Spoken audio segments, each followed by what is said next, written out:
Hello everyone, welcome to my channel study goals with Khushi. इस video में हम पढ़ने वाले हैं क्लास 8th हिस्ट्री का chapter number 3 ruling the countryside. इसका हम एक वीडियो और देख चुके हैं जो कि था फ्रॉम ट्रेड टू टेरिटरी। इसके बाद गाइज इसके बाद गाइज मैं आपको एक चीज़ बता दूं कि मैं आपको प्लेलिस्ट भी प्रोवाइड कर दूंगी जिसमें साइंस का अलग रहेगा 7 to 9 एंड 8th का भी अलग रहेगा और 9th का भी अलग रहेगा, सब कुछ ये सब। ओके, सो चलिए अब स्टार्ट करते हैं। Ruling the country side. सबसे पहले रूलिंग द कंट्री साइड मतलब जो ईस्ट इंडिया कंपनी है किस तरह से उन्होंने हमारी कंट्री में आके रूल किया। ठीक है, अभी तक तो वो आई थी, ठीक है, जितना भी ट्रेड वगैरह करें ये सब देखा, अब वो किस तरह से किया। ये इमेज गाइस बहुत इंपॉर्टेंट है। यहाँ पे रॉबर्ट क्लाइव हैं, नवाब हैं, बहुत से ऐसे हैंगे। द कंपनी बिकेम दीवान। अब जो कंपनी थी ईस्ट इंडिया कंपनी वो अब दीवान बन चुकी थी। 12 August 1765 the Mughal empire appointed the East India Company as a diwan of Bengal. अब जो कंपनी थी ऑलरेडी वो दीवान बन चुकी थी ईस्ट इंडिया कंपनी, ठीक है, और जितने भी मतलब उनकी पावर थी, बहुत सी पावर वो हमारे इंडियन स्टेट्स में कर चुकी थी। The actual event The actual event most probably took place in Robert Clive tent with a few Englishmen and Indians were witness. अब यहाँ पे जो इमेज आपको दिख रही है, दिस इमेज, इस पे कुछ इंग्लिशमैन्स भी हैं और कुछ दीवान्स हम बोल सकते हैं, इंग्लिशमैन हैं और कुछ नवाब्स वगैरह भी हैं और कुछ इंडियन लोग भी हैं, ठीक है, और यहाँ पे रॉबर्ट क्लाइव तो हैं ही। बट ये जो पेंटिंग आपको दिख रही है ये एक ऐसा इवेंट, ये एक ऐसा ओकेजन था जो कि ब्रिटिश के लिए तो बहुत ज़्यादा बड़ा था। किसके लिए बड़ा था? ब्रिटिश के लिए। बिकॉज इस ओकेजन में मैं आपको बता दूं बहुत से जो ब्रिटिश मैन थे ना वो ऑलरेडी इतनी बड़ी पावर पा चुके थे, तो उन्होंने इतना बड़ा सा ओकेजन रखा। तो सबसे ज़्यादा इसमें जो खुशी वाली बात है वो किसको हुई थी? वो क्लाइव को हुई थी। बिकॉज उसने एक ऐसा रिकॉर्ड बना रखा था, एक ऐसा मेमोरेबल रिकॉर्ड बना रखा था कि जो भी, चाहे वो ब्रिटिश मैन हो चाहे वो कोई भी हो, सब लोग बोलते थे कि सच में यार क्लाइव है, मतलब उसने एक ऐसा लाइफ में इवेंट बना दिया, सबको याद रखा। ठीक है, और हम बता दें कि जो क्लाइव है, रॉबर्ट क्लाइव है, वह बंगाल का नवाब था, मतलब सॉरी बंगाल का जो है वह बन चुका था governor general. Okay, then the granted of Diwani clearly was one such event British imaginization. अब ये जो दीवानी था ये एक इमेजिनाइजेशन ब्रिटिश के दिमाग में बन चुका था। As diwani the company became the chief financial administrator of the territory under its control. अब जो कंपनी है वे ऑलरेडी इतना बड़ा सा चीफ फाइनेंशियल एडमिनिस्ट्रेटर बन चुकी थी, मतलब जितने भी रेवेन्यू हैं इतने दूर दूर से सब मतलब कंपनी के ही पास आते थे और बहुत सारी टेरिटरी को उसने अपने कंट्रोल में कर लिया था।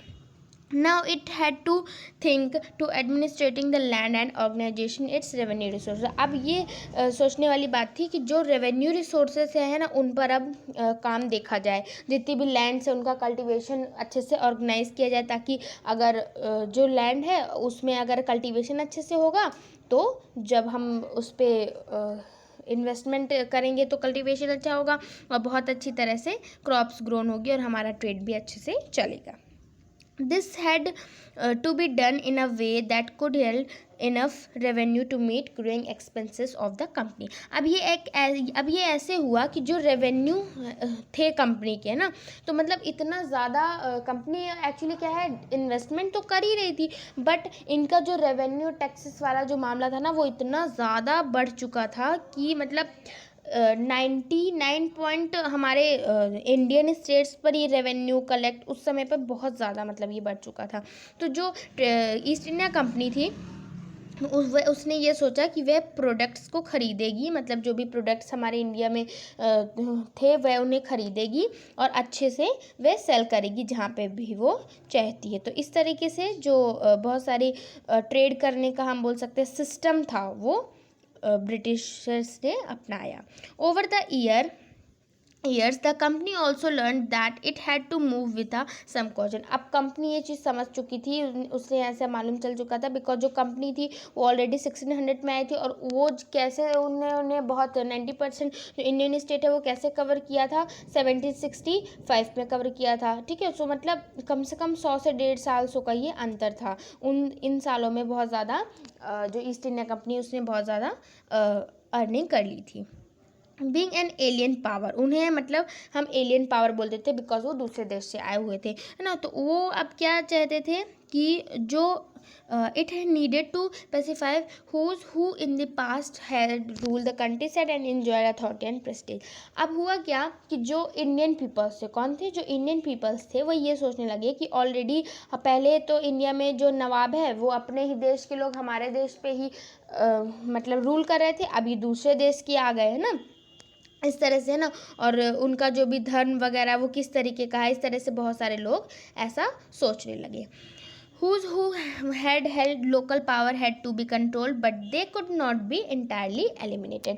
अब जो ईस्ट इंडिया कंपनी थी उसने ये सोचा कि सबसे पहले अगर जो भी बचे हुए स्टेट्स बचे थे, अब बोले उन्होंने उनको भी हमें अपने कब्जे में लेना, तो सबसे पहले जो ईस्ट इंडिया कंपनी थी उसने ये सोचा कि वहाँ के जितने भी लोकल पावर्स पीपल्स हैं हम उन्हें सबसे पहले कंट्रोल में रखें, बिकॉज जो लोकल पावर पीपल्स हैं अगर हम उन्हें अच्छे से कंट्रोल में रखेंगे तो जो उन्हें फॉलो करते हैं लोकल पावर पीपल्स को वो भी अच्छे से कंट्रोल में रहेंगे। सो बोले कि हम उन्हें हटाएंगे नहीं, हम उन्हें एलिमिनेट नहीं करेंगे, बल्कि लोकल पावर पीपल्स को हम अपने कंट्रोल में करेंगे। अगर हम उन्हें ऐसा करते, अगर हम उनके साथ ऐसा नहीं करते हैं, डायरेक्ट पीपल्स पे हम अपना कंट्रोल जमाते हैं, तो पीपल्स कहने लगेंगे कि भाई ये कौन होते हैं हमारे देश में आने वाले, है ना, सफ़ेद दाढ़ी वाले, लाइक दिस। देन अब ये हुआ कैसे, सो इस चैप्टर में हम यही चीज़ें देखने वाले हैं कि जो कंपनी थी, है ना, वो किस तरह से हमारे कंट्री में आके सबको कॉलोनाइज़ किया, अपने कब्जे में लिया, और रेवेन्यू रिसोर्सेज को उन लोगों ने किस तरह से रिकॉग्नाइज़ किया, है ना। और जो भी बहुत सारे रिसोर्सेज थे, सो किस तरह से पीपल्स को उसके राइट्स दिए, और क्रॉप्स जो कि वो चाहते थे किस तरह से प्रोड्यूस हुई, ये सब हम देखेंगे। देन अगला टॉपिक है हमारा रेवेन्यू फॉर द कंपनी। अब जो कंपनी है ना, वो किस तरह से रेवेन्यू कलेक्ट करती है, रेवेन्यू किस तरह से आता है। The company had become diwan, जो कंपनी थी वो ऑलरेडी दीवान बन चुकी थी, but it still saw itself primarily as a trader, है ना। फिर भी अभी वो अपने आप को ट्रेडर के रूप में देखती थी, ठीक है, हम कह सकते हैं ट्रेडर के, भले ही वो दीवान बन चुकी थी, बट आखिरकार वो तो आई थी किसके लिए, ट्रेड करने के लिए आई थी, तो वो भी एक ट्रेडर के रूप में वो दिख चुकी थी। It wanted a large revenue income but was unwilling to set up any regular system of assessment and collection. अब जो कंपनी थी वो चाहती थी जितना ज़्यादा रेवेन्यू हो वो बस उनके पास आता जाए और कुछ भी ना हो, है ना। और वो चाहती थी कि एक ऐसा रेगुलर सिस्टम बन जाए कि बहुत सारे तरीक़ों से इनके पास यहाँ से रेवेन्यू आए, वहाँ से रेवेन्यू आए, बहुत सारे तरीके से वह जो रेवेन्यू है वो अच्छे से कलेक्ट कर सके। The effort was to increase the revenue as much as it could and buy fine cotton and silk cloth as cheaply as possible। अब जो कंपनी है वह चाहती थी जितना ज़्यादा रेवेन्यू उनके पास आएगा, जितना ज़्यादा टैक्स उनके पास आएगा, उन टैक्स से वह क्या करेगी, बहुत सारे फाइन क्वालिटीज़ के कॉटन एंड सिल्क को खरीदेगी, ठीक है। लाइक अगर हम बोल सकते हैं कि हमारे पास 200 रुपीज़ है, ठीक है, अगर हमारे पास 200 रुपीज़ है तो जो कंपनी है ना, उसको पूरा फ़ायदा हो रहा है कितने का, 200 रुपीज़ का पूरा उनको फ़ायदा हो रहा है। तो वो इससे क्या खरीदेगी, कॉटन खरीदेगी, है ना, और क्या खरीदेगी, सिल्क खरीदेगी, ठीक है। इस तरह से कंपनी ने सोचा था, ठीक है। सो और वो ये भी चाहती थी कि जो भी वो खरीदे कॉटन सिल्क वगैरह वो इतना सस्ता, मतलब जितना ज़्यादा सस्ता हो सके, जितना भी ज़्यादा मतलब किसी भी हद तक जो सस्ता हो सके वो उस पर खरीदेगी। Within 5 years the value of goods bought by a company in Bengal doubled. अब 5 साल के अंदर जितने भी गुड्स थे, है ना, वो जो बंगाल में कंपनी थी वो उसका डबल कर चुकी थी। लाइक हम बोल सकते हैं कि अगर एग्जाम्पल मैं दे रही हूँ, अगर गोल्ड है, ठीक है, सो एग्जाम्पल मान लो बंगाल में 60% गोल्ड है, एग्जाम्पल, ओके। सो उसका वो क्या कर चुकी थी, 5 ईयर्स के अंदर अंदर वो क्या कर चुकी थी, जो गोल्ड है, 1 मिनट, जो गोल्ड है वो 60% है, ओके। सो वो 5 ईयर्स के अंदर अंदर वो उसे डबल्ड कर चुकी थी, ओके। वो डबल मतलब वो 120% गोल्ड, ऐसा हम मान सकते हैं, वह खरीद चुकी थी सस्ते दामों पर, ऐसा बोल सकते हैं। बिफोर 1865, वेरी इंपॉर्टेंट, 1865 के पहले जो कंपनी थी है ना, वह बहुत सारे गुड्स को परचेज कर सकी थी। लाइक पहले क्या होता था कि जो ब्रिटिश थी, मतलब जो ईस्ट इंडिया कंपनी थी, वो क्या करती थी, कोई भी सामान खरीदती थी, उसके बदले पे वो क्या देती थी, गोल्ड और सिल्वर देती थी अपने इंडियन पीपल्स को। बट अब क्या करने लगी वो, कि अब जब वो गुड्स खरीदने लगी तो वो क्या, ब्रिटेन को अब इम्पोर्ट होने लगा, ठीक है। बहुत, क्योंकि हमने पढ़ा है ना कि जो अंग्रेज़ थे, जितने भी फ्रांस के और ब्रिटेन खासकर है ना, जितने भी जो ईस्ट इंडिया कंपनी के मेंबर्स हैं, उन्होंने जितना भी पॉसिबल हो सका उससे ज़्यादा वो सभी देशों में बांटते गए और अपना खूब सारा सामान लेते गए, इस तरह से। Now the revenue collect in Bengal could finance the purchase of good was for export. अब जो रेवेन्यू कलेक्ट हो रहा था बंगाल में, ठीक है, तो वो बहुत जगह एक्सपोर्ट होने लगा, मतलब वो ब्रिटेन भी ले जा रहा है, ठीक है, और एक तरफ उसे क्या, कौन ले जा रहा है, फ्रांस भी ले जा रहा है, ठीक है, इस तरह से।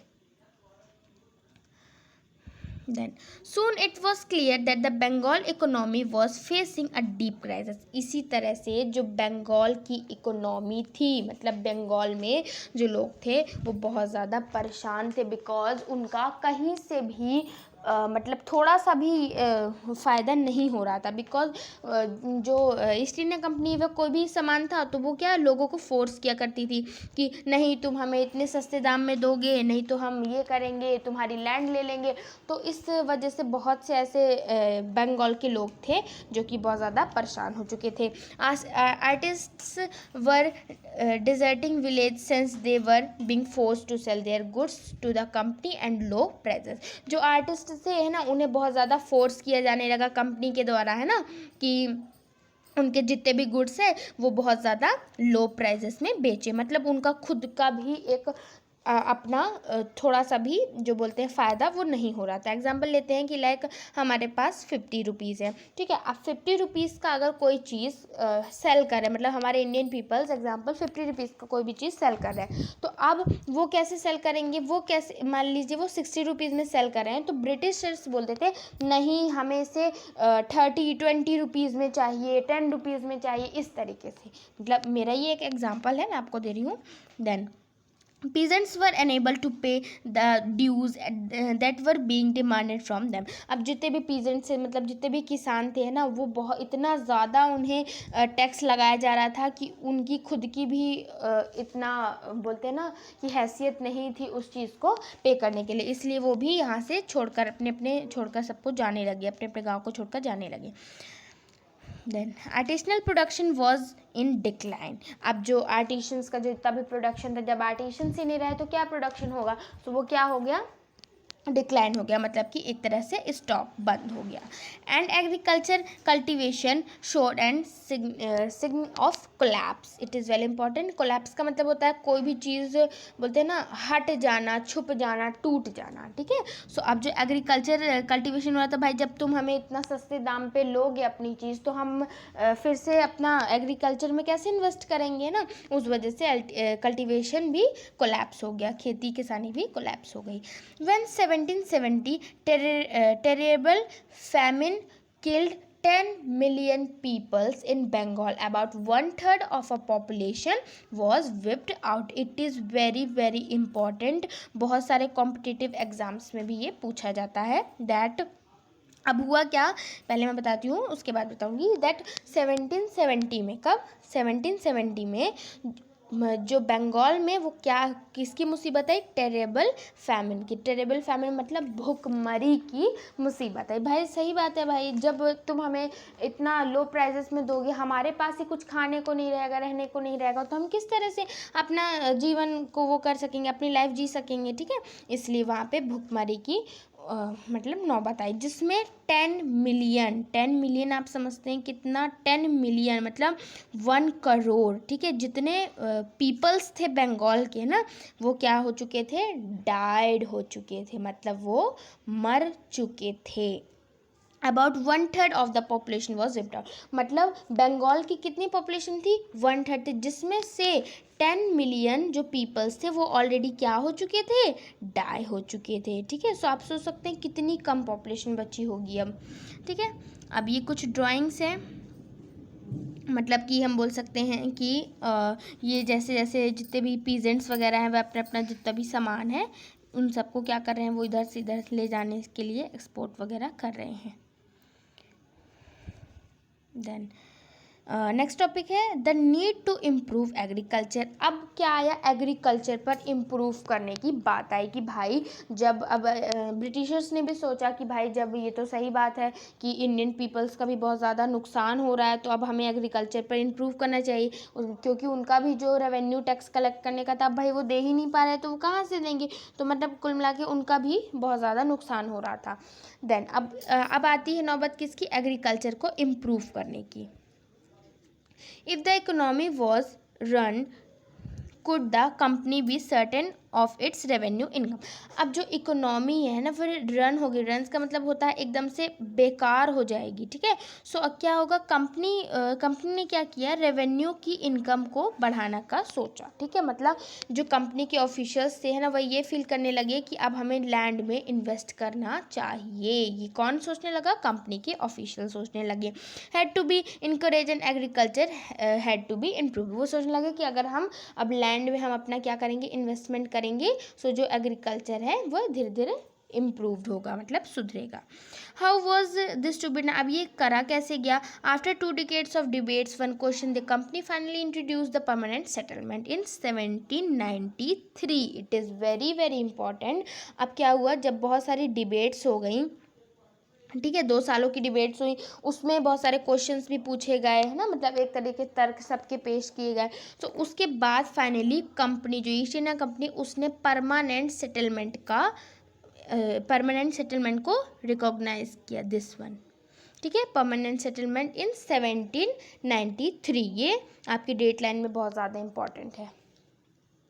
सो एक तरफ हम देख लेते हैं गाइस, ये एक ब्रिटिशर की जो इमेज है आप देख सकते हैं, इसका नाम है चार्ल्स कॉर्नवालिस, ठीक है। चार्ल्स कॉर्नवालिस ये है क्या, ये गवर्नर जनरल रहे हैं इंडिया में, जो कि परमानेंट सेटलमेंट को इन्होंने इंट्रोड्यूस किया था। ये बहुत ज़्यादा कॉम्पिटिटिव एग्जाम्स में भी पूछे जाते हैं, सो आप इसको ध्यान से देखिएगा। देन जब परमानेंट सेटलमेंट आ गया, कब आया, 1793 में।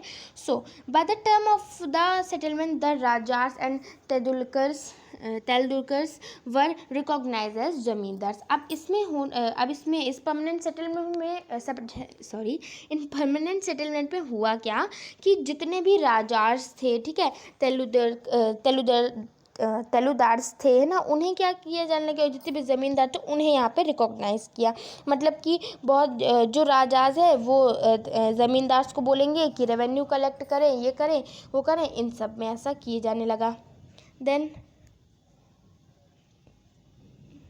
they were asked to collect rent from the peasants and pay revenue to the company। अब ज़मींदार जो थे है ना, तो उन्हें क्या बोला जाने लगा कि आप जाइए और जितना भी रेंट है उसे कलेक्ट कीजिए, है ना, जितने भी किसानों से हैं अपने अपने रेवेन्यू को पे करवाइए और फिर वह कंपनी को दीजिए। The amount to be paid was fixed permanently. अब जो अमाउंट थी तो कंपनी ने क्या किया था, जितना जितना जैसे किसानों को एग्जांपल मैं बोल रही हूँ, किसानों को लाइक 70 रुपीज़ पे करना है, ओके, बट ये तो कुछ भी नहीं है, मैं आपको सिर्फ एग्जांपल दे रही हूँ।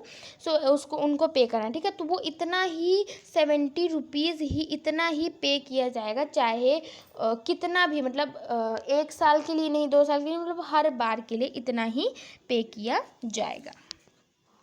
Then that is it was not be increase even in future, जो कि फ्यूचर में भी अब इंक्रीज नहीं किया जाएगा, सिर्फ ये हमेशा के लिए फिक्स कर दिया जाएगा. It was felt that it would ensure a regular flow of revenue into the company coffers and at the same time encourage the zamindar to invest improving the land. अब हुआ क्या जाने लगा कि ऑलरेडी उन्होंने क्या किया था, जितना भी रेवेन्यू टैक्स था वो ऑलरेडी फिक्स कर दिया गया था. अब उन्होंने किया क्या कि उन्होंने कैसा रेगुलर फ्लो बना दिया रेवेन्यू का, मतलब इतना तो पीजेंट्स हो चाहे वो आर्टिस्ट हो, इतना तो उसे पे करना ही पड़ेगा.